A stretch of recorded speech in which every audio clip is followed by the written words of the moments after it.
I really dived into following you about 5-6 months ago, and a couple things that became really clear initially. I crashed on my mountain bike 5 years ago and broke my neck. For a long time I wondered, what the fuck, what was this about? And in coming back into your work, I'm really seeing that I am so powerful and my resistance is so massive. And so my desire to speak with you today is because in hearing you talk about or coach people, that when they know there's something they really, really, really want, but there's too much in the way for it, go general. So I've been staying away from thinking about or really focusing on this idea of being able to heal my body. Yeah. So it's not easy though, because it comes up often, doesn't it? I'm in it like all constantly. the time. Constantly, yeah. So I've been focusing on other things, and over the last few months there's been some amazing things that are starting to show up, and so I've kept seeing myself in the hot seat with you, and every week or so it would change what I'd be talking to you about, and I didn't think it would be, well, back in January I thought it was this, and then every time in between it hasn't been talking about this subject. And I'm looking for some coaching for how to softly come into opening up to the possibilities of physical healing. Yeah. Without creating more resistance. I've been getting ready for you for a while. This conversation that's been evolving is ready for you, and you're ready for it too. So let's just have fun with it for a little bit here. There are two significant things that we've been talking about and that you've been hearing that we want to amplify right now. One is the getting ready, to be ready, to be ready, to be ready, and the willingness to be satisfied with where it is right now. This is the physical reality, but this is my level of satisfaction, and my level of satisfaction doesn't have to be tied to this. That's the key. Your level of satisfaction cannot be tied to the results you're seeking, because the results you're seeking aren't in evidence yet. Now, we're saying that to everyone about everything, but it's easier to hear it, isn't it, in relationship to this. So we'll keep saying it until it really clicks in a way that you can hear it. Finding satisfaction, period. Because think about it. Through life, you've been asking for a lot of things. And recently, you've been asking for physical rejuvenation, physical healing. So that's certainly in your vortex too. There are a whole lot of things in your vortex that are at various stages of gestation or ripeness or readiness for you to receive. That's not the question. The question isn't how far along is his healing in the vortex. The question is, how ready are you to match what's in the vortex? So let's say there's one thing that really matters to you right now, and it's obvious what it is. And there are 4 things that are important to you that are already really feeling good to you. If you focus on any one of those things that easily gives you a feeling of satisfaction, you are doing the best work for the one thing that hasn't come into alignment yet. But that's not how humans' minds usually work. You want to take the problem and give your undivided attention to the problem. So you take the thing that is not satisfying and you hold yourself there in a not satisfied and therefore not connected state of being. It's natural in humandom. It just doesn't work. And so it really is about not just about finding some distraction. Esther has been really enjoying this game of satisfaction to the point that she's pretty sure if anyone were traveling with her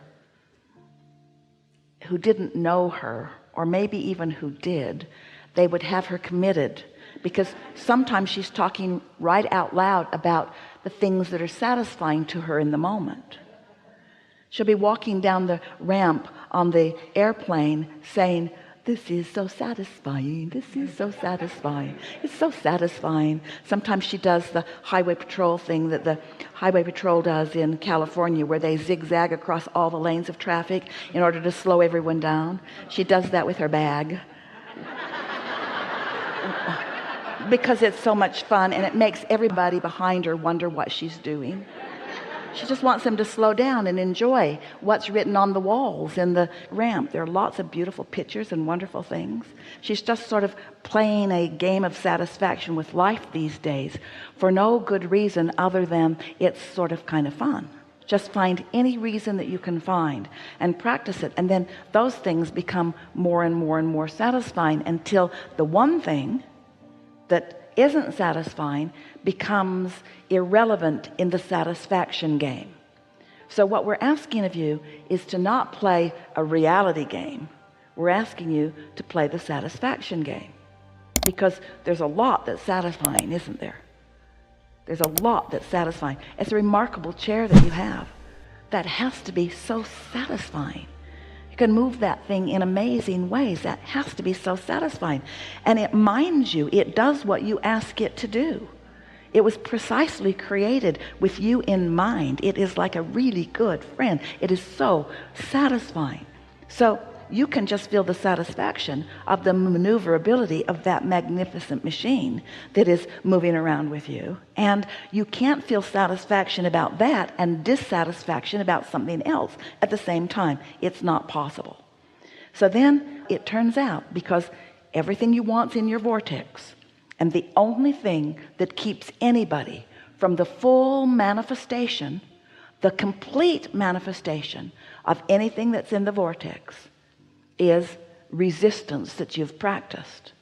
Well, when you stop practicing resistance, not because you don't have a reason to, you do, but because there are more satisfying things that are occupying what you're focusing upon, then those improvements that you're talking about, those things that are amazing that you're talking about, those ideas that begin occurring to you, the reception between your capable and agile mind, your capable and agile ability to receive the thought of your source.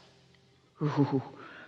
Once those receptors are constant, every other receptor in your body kicks in. That's big stuff.